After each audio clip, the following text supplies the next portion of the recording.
Good morning all of you.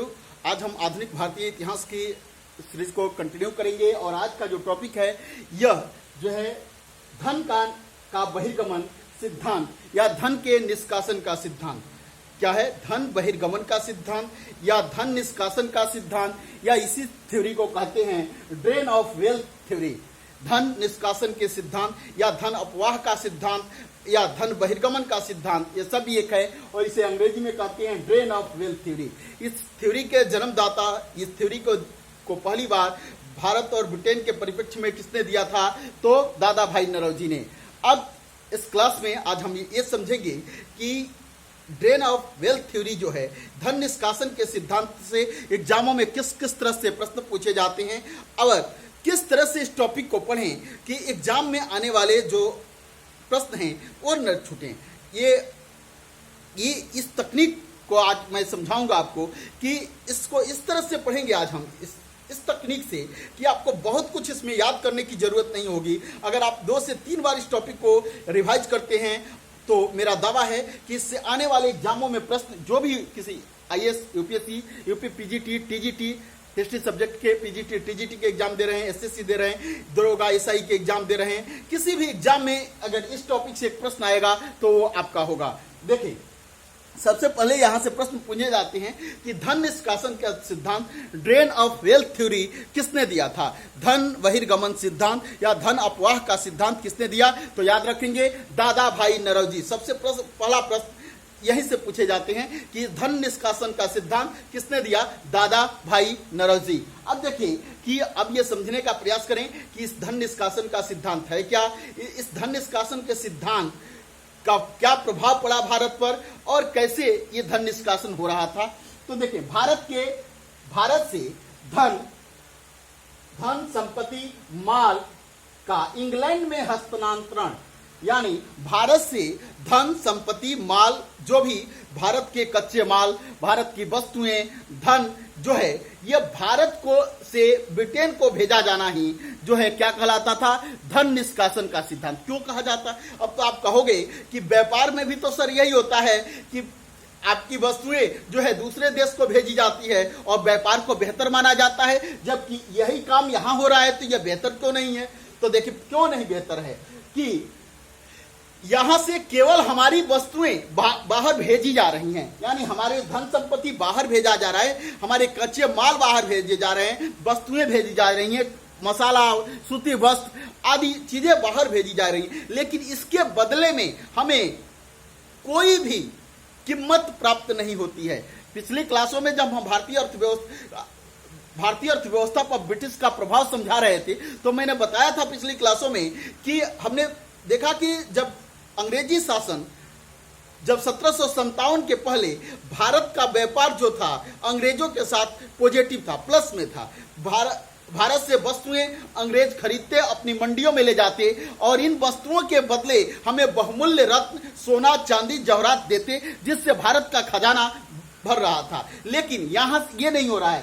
Bharat की वस्तुएं जो है भारत के ही द्वारा प्राप्त धनों से ये खरीदते हैं। यदि मान लीजिए कि आपके से ये टैक्स वसूल किए, अंग्रेज टैक्स वसूल करते थे और आप ही के पैसे से आपकी बहुमूल्य चीजें खरीदते थे। आपके पास कहीं दूसरे से जगह से पैसा नहीं आ रहा है, आप ही का पैसा लिया टैक्स में और इस पैसा से बहुमूल्य चीजें खरीदा औने पौने दामों में। यदि 100 रुपये की आपकी वस्तु है तो अंग्रेज इसे 10 रुपये में, 5 रुपये में खरीद कर कहां लेकर चले गए? तो इसे ब्रिटेन लेकर चले गए और इसके बदले पैसा जो 10 रुपया भी दिया वो कहां से दिया? यह भी पैसा ये ब्रिटेन से नहीं लाकर दिए, ये भी पैसा किसका है? आपका ही है, भारत का ही है। तो भारत के ही पैसे से भारत के सामान को खरीदते हैं और जो है बाहर ले जाकर ब्रिटेन की मंडियों में इसे बेचते हैं, ब्रिटेन को मालो माल कर रहे हैं। इसी सिद्धांत को क्या कहते हैं? धन बहिर्गमन सिद्धांत या धन हस्तांतरण का सिद्धांत। अब आप, मुझे विश्वास है कि आप समझ गए होंगे कि व्यापार में और इसमें क्या अंतर था। तो इसमें क्या है कि हमें कुछ प्राप्त नहीं हो रहा है, केवल और केवल ब्रिटेन जो है मालो माल हो रहा है। अब देखिए, सर्वप्रथम आप जान ही रहे हैं कि ये थ्योरी सर्वप्रथम किसने दिया था? दादा भाई नौरोजी। याद रखेंगे, धन निष्कासन का सिद्धांत या धन बहिर्गमन का सिद्धांत या धन अपवाह का सिद्धांत, ये तीनों नाम एक ही जो है सिद्धांत के हैं और इसे अंग्रेजी में कहते हैं ड्रेन ऑफ वेल्थ थ्योरी। ये थ्योरी के सर्वप्रथम देने वाले व्यक्ति हैं दादा भाई नौरोजी। दादा भाई नौरोजी के विषय में जानते ही हैं, इन्हें जो है और बहुत सारी ये पारसी धर्म से संबंधित व्यक्ति हैं। अब देखेंगे आगे, पहली बार 1867 ईस्वी, याद रखें 1867 ईस्वी में इन्होंने ईस्ट इंडिया एसोसिएशन, याद रखेंगे 1867 में ईस्ट इंडिया एसोसिएशन की बैठक हुई थी। कब, कहां हुई थी, याद रखेंगे 1867 में ईस्ट इंडिया एसोसिएशन की बैठक हुई थी और इसी बैठक में, ये भारत में हुई, और इसी बैठक में पहली बार दादा भाई नौरोजी ने धन निष्कासन का सिद्धांत दिया।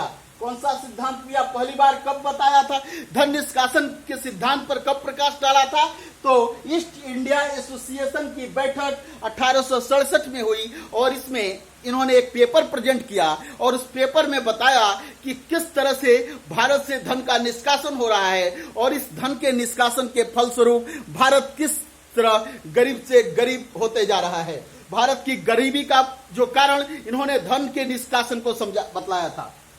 अब देखें कि यह सिद्धांत जो प्रस्तुत किया, जिस पेपर को, उस पेपर का शीर्षक था इंग्लैंड डेब्ट टू इंडिया।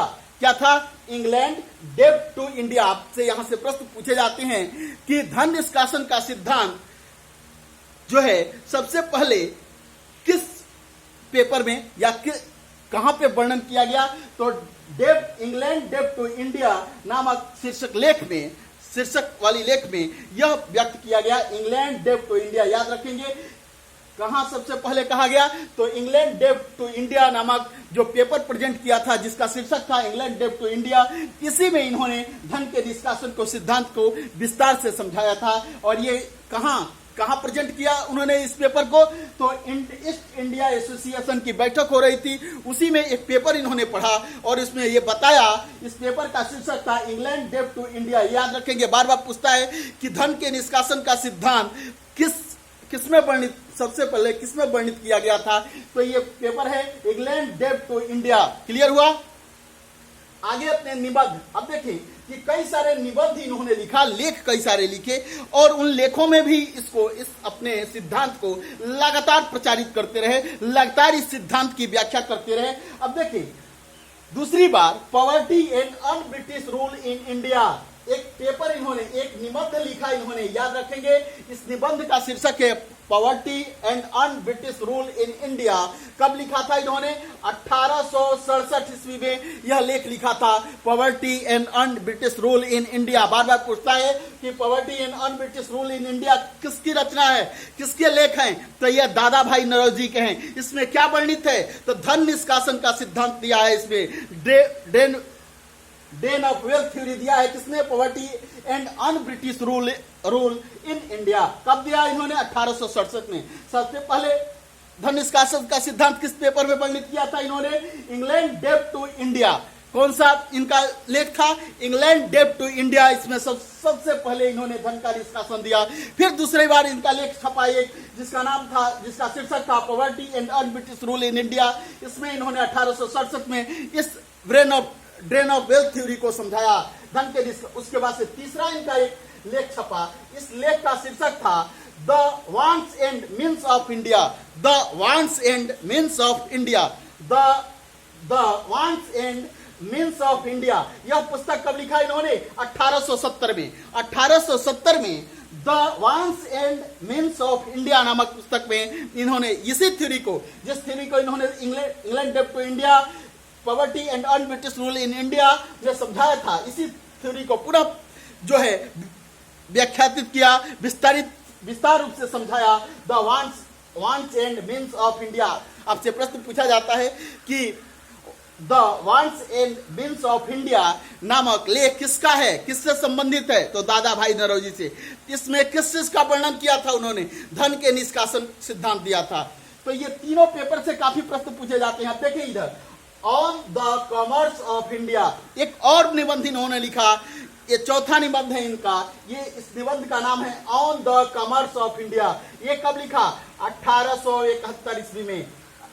तो इसमें भी क्या दिया, धन निष्कासन के सिद्धांत दिया। इस तरह से उन्होंने इस धन निष्कासन के सिद्धांत को पूरे भारत ही नहीं, भारत के जो बाहर भी देशों में इसको प्रचारित प्रसारित किया अपने लेखों के माध्यम से। ये लेख हैं इंग्लैंड डेब्ट to India, poverty and un British rule of India, the wants and means of India, on the commerce of India. ये सभी लेख किसके हैं, दादा भाई नौरोजी के। सबसे पहले यहीं से प्रश्न पूछे जाते हैं। ज्यादातर प्रश्न यहां से पूछा जाता है कि poverty and un British rule of India किसके लेख हैं, तो दादा भाई नौरोजी के। धन का निष्कासन का सिद्धांत 4 विकल्प होगा और उसमें इनमें से कोई ना कोई एक पुस्तक होगी। पूछेगा कि किस लेख में दिया गया है, तो किस में दिया गया है, poverty and un British rule in India. अगर होगा तो टिक करेंगे, अगर यह नहीं हो तो इंग्लैंड डेब्ट टू इंडिया होगा, इसमें टिक करेंगे। अगर यह नहीं है the wants and means of India, इसे टिक करेंगे।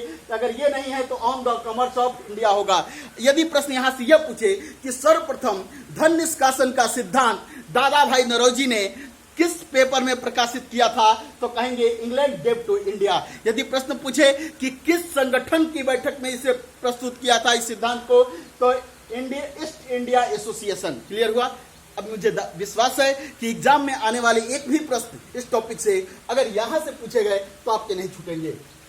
अब देखिए 1896, ये भी काफी महत्वपूर्ण प्रश्न है। 1896 ईस्वी में कांग्रेस का कलकत्ता अधिवेशन हुआ। कांग्रेस के विषय में आगे हम पढ़ेंगे। तो 1896 ईस्वी में कांग्रेस का कलकत्ता अधिवेशन हुआ और इस अधिवेशन में ये दादा भाई नौरोजी के सिद्धांत ड्रेन ऑफ वेल्थ, धन निष्कासन के सिद्धांत को आधिकारिक रूप से कांग्रेस ने स्वीकृति दे दी। कांग्रेस ने कहा कि दादा भाई नौरोजी का यह सिद्धांत बिल्कुल सत्य और उचित है। भारत की दरिद्रता और भारत की गरीबी का जो कारण है वह क्या है कि धन निष्कासन का सिद्धांत है। तो प्रश्न पूछता है कि कांग्रेस ने अपने किस अधिवेशन में दादा भाई नौरोजी के धन निष्कासन के सिद्धांत को मंजूरी दी थी, मान्यता प्राप्त की थी, तो कौन सा, तो कांग्रेस के कलकत्ता अधिवेशन। कब, 1896। आप लोग कमेंट बॉक्स में मुझे बताएंगे कि कांग्रेस के कलकत्ता अधिवेशन 1896 की अध्यक्षता किसने की थी। अब देखिए कांग्रेस ने इसके विषय में कहा कि देश में पड़ने वाले सभी अकालों, कहा कांग्रेस ने 1896 में कि भारत में जितने भी अकाल पड़ते हैं, देश में पड़ने वाले सभी अकालों और लोगों की निर्धनता का जो कारण है, यह जो है ड्रेन ऑफ वेल्थ थ्योरी है। इसी धन निष्कासन के फलस्वरूप भारत की जो है स्थिति दलिद्र से दलिद्र होती जा रही है। भारत के जो भी बड़े बड़े अकाल पड़ रहे हैं इसी फलस्वरूप पड़े। आप खुद भी समझ सकते हो, क्योंकि भारत को कुछ भी प्राप्त नहीं हो रहा है और भारत की वस्तुएं जो है ब्रिटेन में भेजी जा रही है। इस पर एक बहुत विख्यात कथन है कि अंग्रेज करते हैं कि हुगली नदी के तट से जो है जल को स्पंज में जो है ऑब्जर्व करते हैं और टेम्स नदी में ले जाकर उसे निचोड़ देते हैं। क्लियर हुआ।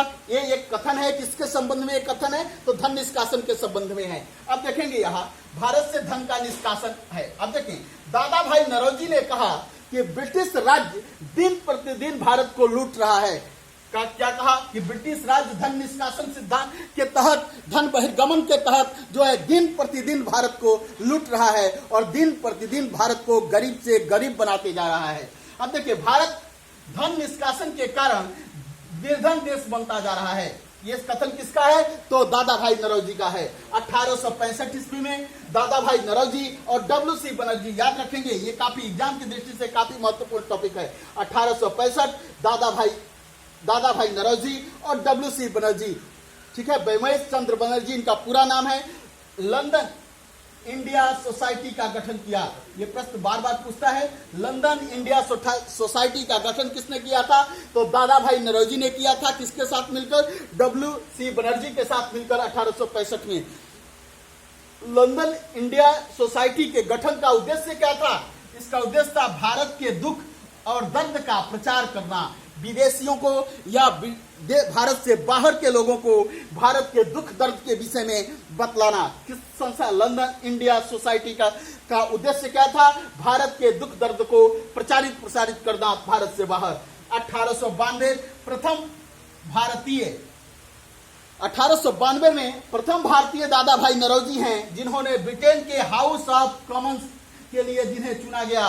ब्रिटेन की पार्लियामेंट के सदस्य बनते हैं कब, 1892 ईस्वी में दादा भाई नौरोजी प्रथम भारतीय हैं। कौन? दादा भाई नौरोजी प्रथम भारतीय हैं जिन्हें ब्रिटिश पार्लियामेंट के house, British house of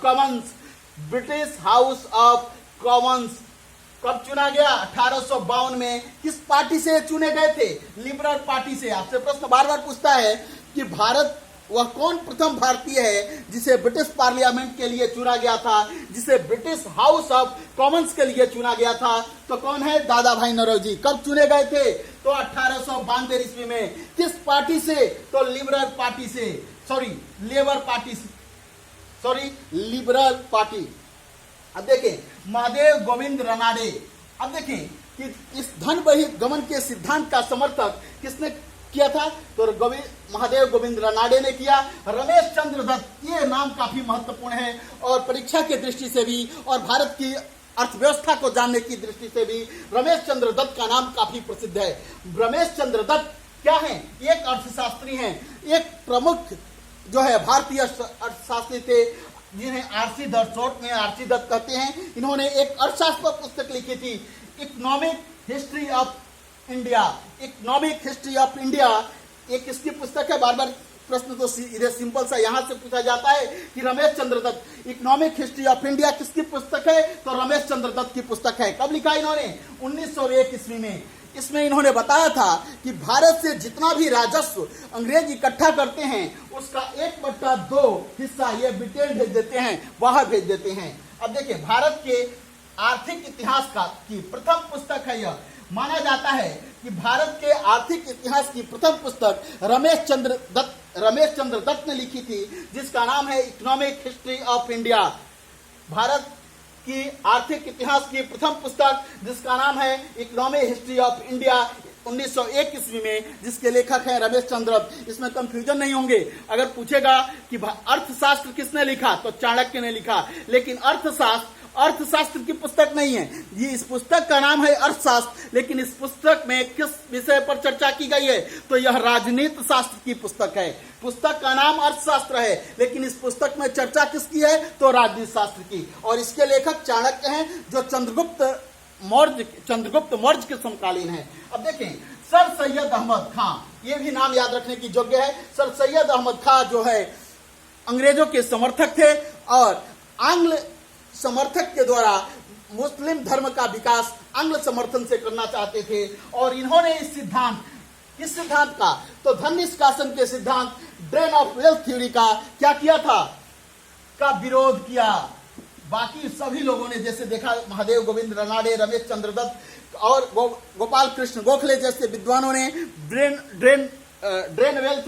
drain of wealth theory का समर्थन किया। लेकिन सर सैयद अहमद खां उस समय जो है अंग्रेजों के बहकाव में आ चुके थे और ये धन निष्कासन के सिद्धांत का विरोध कर रहे थे। तो मुझे विश्वास है कि धन निष्कासन का सिद्धांत आपको समझ में आ गया होगा। अगली क्लास में हम फिर मिलेंगे। दैट्स ऑल, थैंक यू, धन्यवाद।